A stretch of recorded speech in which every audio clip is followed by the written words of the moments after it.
Hello, hello, hello, hello. Welcome back sa ating channel, mga ka-Itechiwa.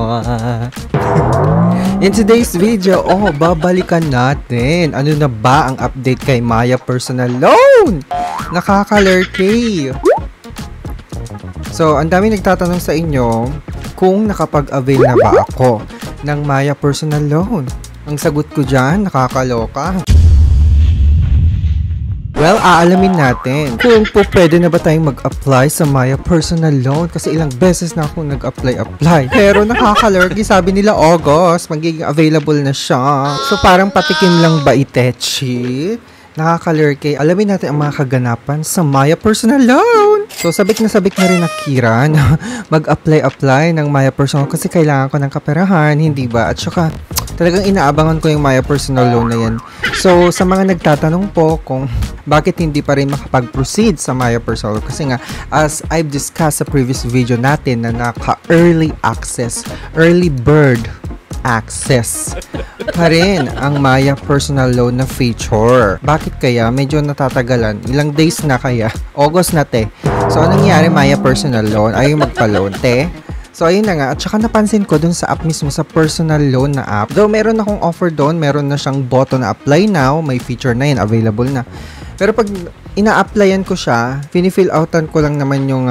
actually, konti lang naman yung informasyon na kailangan nila. So, parang very basic lang naman yung kailangan. Kasi nga, most likely yung informasyon ko nandun na. Kasi nga, may Maya credit na ako. So, ang basis nila, dapat may Maya credit ka daw. Siguro ganun ang nangyari. So, konti na lang yung kinuhang informasyon. Like, income, tapos, ano ang purpose ng yung Maya Personal Loan. Ngayon, titignan ulit natin, bibisitahin ulit natin kung pwede na ba tayo ulit mag-apply or pwede na ba tayo makapag-proceed sa Maya Personal Loan na yan para masagot na natin yung mga katanungan ninyo. Kasi ako talaga kaloka. Inaabangan ko oras-oras check ko yung app. Nakaka-lurky na to. Nababaliw na Akira. Tapos napansin ko dun sa app, yun na nga, yung term nila is 6 months pa rin ang nakalagay. So, as you remember, di ba, ang sinabi dito up to 36 months yata yung katagalan ng payment terms. Bakit 6 months lang yung nakalagay di Techi? So, alamin natin yan. Okay, i-open ko lang yung app. Okay, nandito na ako sa app, sa loob ng aking Maya, dito sa loans tab. So, as you can see naman, di ba, personal loan. Borrow larger amounts over a longer period. O, longer period ha, pero ang nakalagay dito, 6 months pa lang. I-check natin kung may nagbago. Let's make your dreams happen. So, get up to 250,000 pesos, payable up to 6 months with a Maya Personal. Ha? Payable up to 6 months pa rin? Pero yung mga ina-advertise ninyo, Maya Personal Loan, flexible installment monthly. Aha. So, 6 months lang ba ite? Kasi yun sa, ang natatandaan ko, ang help center, sinasabi, up to 36 months yung sinasabing longest period. Well, i-check nga muna natin yung help center na yan. What are the available installment plans for my loan? Okay, ang sabi dito, when personal loan launches, you can pay your loan in 6 months installments. 6 months installment pa lang siya. In the future, you can start paying your loan in 6, 12, 24, 36, or 48 months nga. Installment, okay. So, in the future, sabi niya, so, magdadagdag pa sila. Siguro, di ba? Kasi nga, naka-early access, naka-early bird access pa lang siya. Up to 6 months. Okay. So, okay. You can review your approved loan amount, including its corresponding interest rate and installment length on the Maya app. Sabi niya ganon. Alright, updated siya nung July 20 daw, yung article na yan. Okay, so titignan natin. Okay, ngayon puntahan natin si loans. Okay, apply agad-agad. So check natin kung pwede na tayo.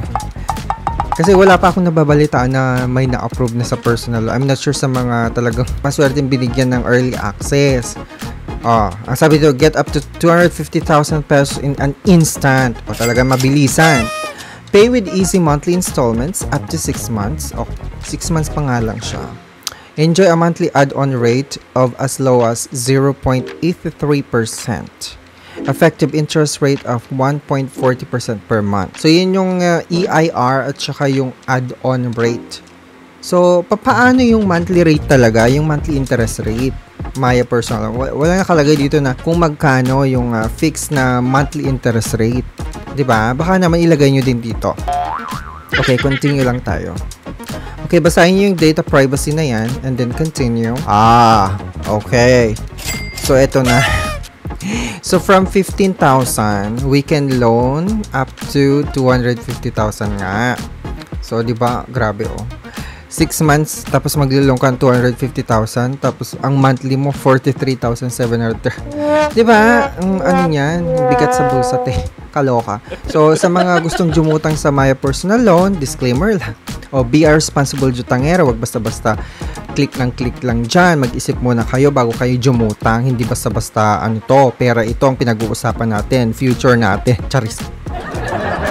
Future nyo, sabi ko. Future nyo ang pinag-uusapan dito. So, talagang kung gusto nyo jumutang at kung kailangan lang, di ba, for emergency purposes at saka may paglalaanan kayo ng jujutangan ninyo. Like, pang negosyo, mga ganon-ganon. So, dapat mapupunta siya sa good utang. Or at least somehow, meron kayong makukuhang profit or pagkakakitaan nyo din tong jutang ninyo. So, jumutang lang kayo kung kaya ninyo. Alright, so anyways, let's check kung makakajutang tayo. So, i-assess nyo muna yung sarili niyo kung magkano kailangan ninyo, kung kaya ko bang bayaran nito, monthly saan nakukuha ng pambayad. Mga ganun, mag-budget itetsuwa kayo. Diba? So, let's say 29,000 ang jujutangin ko. Tignan lang natin, 29,000. Continue. Wait. Dun sa baba, may nakalagay dito sa, actual amount may change after loan approval. So, subject to credit approval pa rin siya. Okay. So, 29,000, not bad. Okay, tapos how much is your take-home pay? Yung income mo, ilagay mo dyan, te. So, please indicate your monthly pay after tax na to, after tax. Alright, so let's say, kunwari ako, 50,000. Kunwari lang naman. Okay. Tapos, nakalagay na dito, nag-auto-populate na dito yung nature of work ko, others, at saka yung kung saan ko nakukuha yung income. Siyempre, salary sa corporate job ko, hindi ba? So, ayan. Tapos yung job title, milagay mo din daw. Okay. Tell us about yourself. Ito na, may pa-interview na, Parang job interview lang. Charis. So, we need to know a little more about you before proceeding with your cash loan. Talaga. Kailangan din tayong makilala ng very light nitong si Maya Personal Loan para bago tayo bigyan ng ng cash loan. Talaga naman, lahat naman may ganyan. So, loan purpose, lalagay ko dito. Dito pwedeng pang appliance or furniture. Okay. Pwedeng pang gadget. Pang business expansion. Ay, mga magnenegosyo. Okay. Tapos, debt consolidation. Diba? I-consolidate mga kajutangan mo. Diba? Pwede din yan. Kung may mga credit card ka, tapos gusto mo nang tapusin yung 3 o 2. Diba? Gamitin mo ang personal loan para pambayad. Diba? Pack na pack. So, home improvement or repair sa mga nagpapagawa ng bahay-bahay labom dyan, mga bahay-bahayan, magtago na kayo. Charis! May home improvement and repair. Pwedeng house and lot, pambili ng kabahayan. Motor vehicle. Gusto mo mag-angka-angkas, mag-grab-grab dyan. Pwede. Personal emergency. Pwede rin. Travel or vacation. Nag-travel si Akla. Jumutang, nag-travel. Di ba? Nakakaloka. Tapos pang tuition, pang wedding, yung mga ikakasal dyan, congratulations, good luck. So, and others, pwede rin. So, ilalagay ko dito, home improvement or repair. Or pwede ko rin ilagay debt consolidation kasi gusto kong matapos na yung isang jutang ko dyan. Kakaloka yung interest. So, debt consolidation na lang kasi magpambayad ko din ng jutang. Pagkatapos ito. Nakakaloka. So, syempre, nag-auto-populate na rin yung aking email address. Taray, diba? So, kasi nga may Maya credit na ako. May existing Maya credit ako. So, alam ko dun kinuha. At saka, of course, diba, sa Maya app mismo. And then, gender, male. Wala bang dyan? Transgender. Wala bang transgender ditechi? Ano ba yan? O kaya other. So, male. Lagyan natin. Alright. So, single Akira. Tapos, kung gusto mo ilagay yung TIN mo, yung tax identification, pwede naman. Optional naman daw. Tapos, yung name of business, nandiyan na yan. Yung company ko. Continue natin. Okay. So, confirm details, sabi niya. Please make sure your details are correct for a smooth application. Charis. Ito na yung breakdown, te. Desired cash loan is 29,000 pesos. Tapos, one-time bank charges. Zero. Wala siyang charges there. La, la, la, la, la. Wala siyang charges. Zero. Diba? So, 29,000 pesos. So, wala siyang kaltas-kaltas. Tapos, ang loan term is 6 months. Diba? Tapos, ang monthly amortization ko, 5,072 pesos and 91 cents. Okay, taray. Actual amount may change after loan approval o subject to credit approval pa to, te. Okay. Mamaya, ang nyo lang sa akin, ang tawag dito, ang i-approve nyo lang sa akin pala, 1,000, nakakaloka. So, after nyo ma-review, then submit. Diba? Ganun lang kadali, submit. Try natin. Mamaya, that didn't load right, sabi niya. Try again. Wali, ayaw. Ay, please wait while we process your request. Hala. Wait natin. Please wait while we process your request.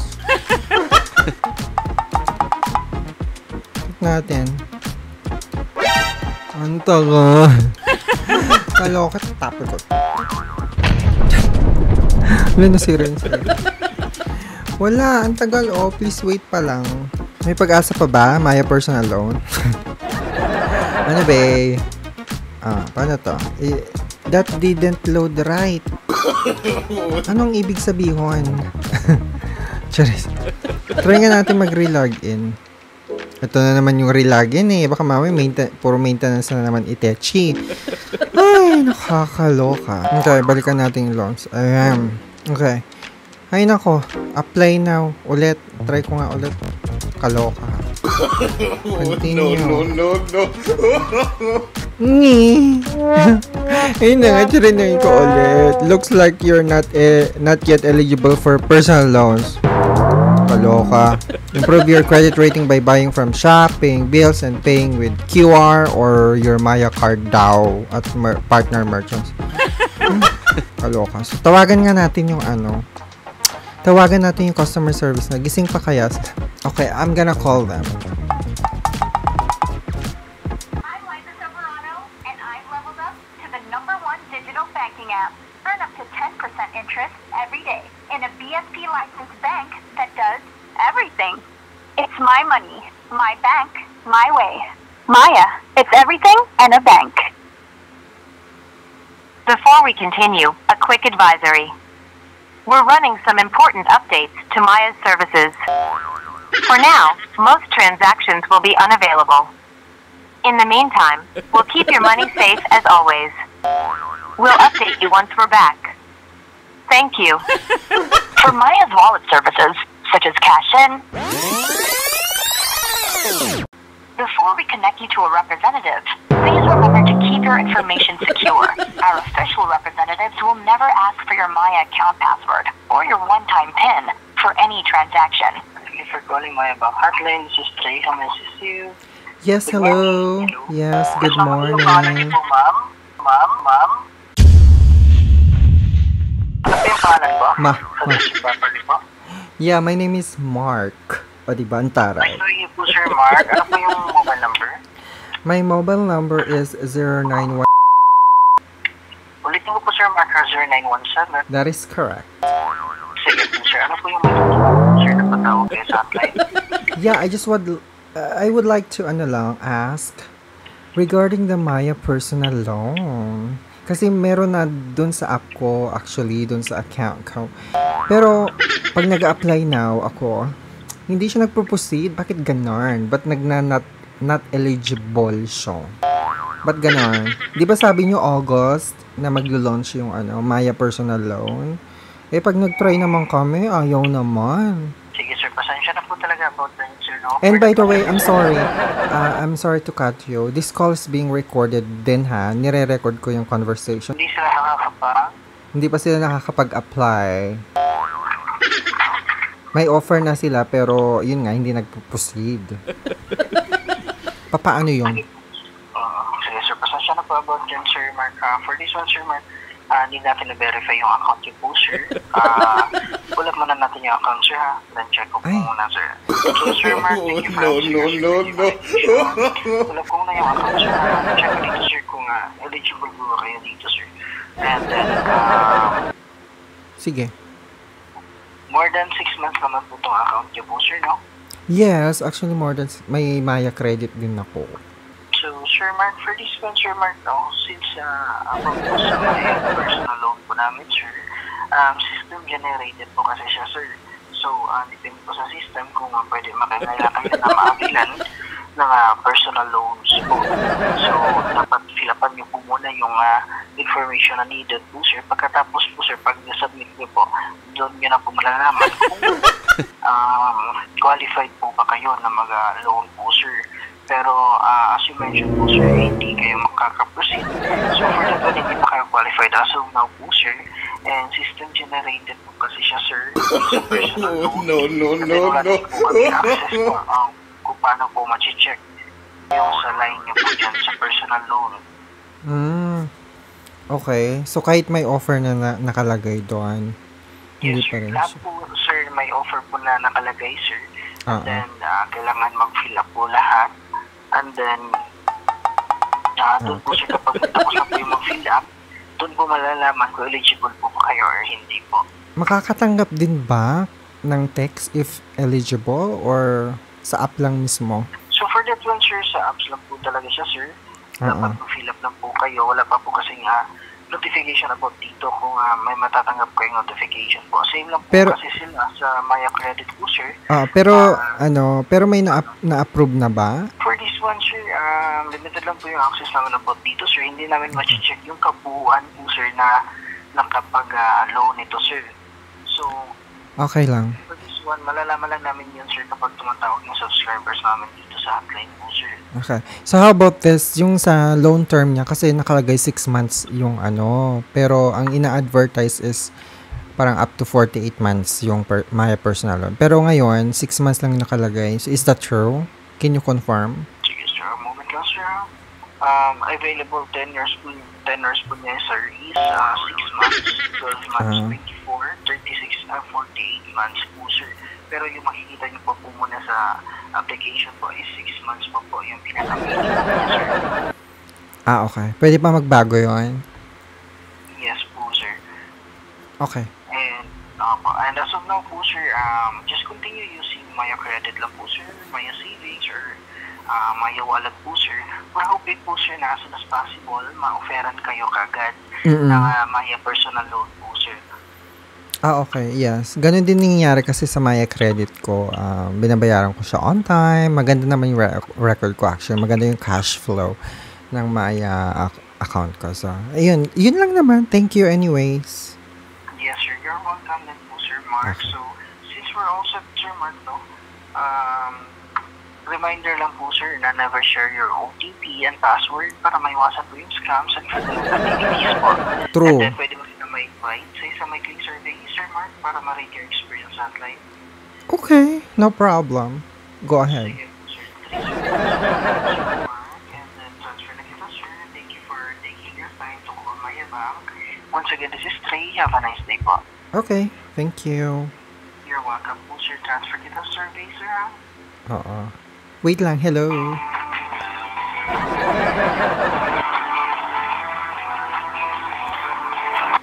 Okay, so yun narinig nyo na. Pili lang muna sa ngayon. Limited lang muna ngayon yung Maya personal loan. So makikita nyo yan sa app. Siguro makakatanggap kayo ng text or whatever, diba? So narinig nyo naman na walang notification or whatsoever. Pero i-check nyo palagi from time to time yung app ninyo kung eligible na kayo. And of course, gamit-gamit lang ng Maya app. So, wallet, sa QR na yan. Tapos, kung may mga Maya credit kayo, bayaran nyo on time para may basis sila kung paano kayo bibigyan ng offer. O, diba? Ang taray. So, hintay-hintay na lang tayo. Huwag tayo masyadong magbada. Pero i-check nyo na lang from time to time yung app ninyo. Alright? So, anyways, thank you so much for watching. I hope you learned something. Please make sure to subscribe and click the notification. Click the notification bell icon para every time na magkakaroon tayo ng pa-Gcash giveaway o diba mga cash giveaway dyan, diba Diba? Bonggang-bonga kayong una makakaalam. Tat na mga chika-chika boom sa showbiz. Charis! Sa mga utang happenings. O, diba? Antaray, so, if we hit 50,000 subscriber, I will be giving 10,000 pesos cash. O, diba? Antaray, palakpakan yan. Take note of that. Screenshot nyo na to na sinabi ko. I-record nyo to na sinabi ko. Basta ma-hit natin yung 50,000 subscriber, mamimigay ako ng 10,000 pesos. O, diba? Antaray, maraming salamat mga ka-itechi. Don't forget to subscribe. Buyers! Ang sakit. Ano ba yan? Kinakausap ko pa lang si kuya. Inano niya ako. Nakalimutan ko sabihin kung single pa siya. Charis! Diba? Nagkakaloka. Lumaland yung Itechi. Ay, nako. Anyways. Be a responsible jutangeras. Diba? Magbayad-bayad tayo on time.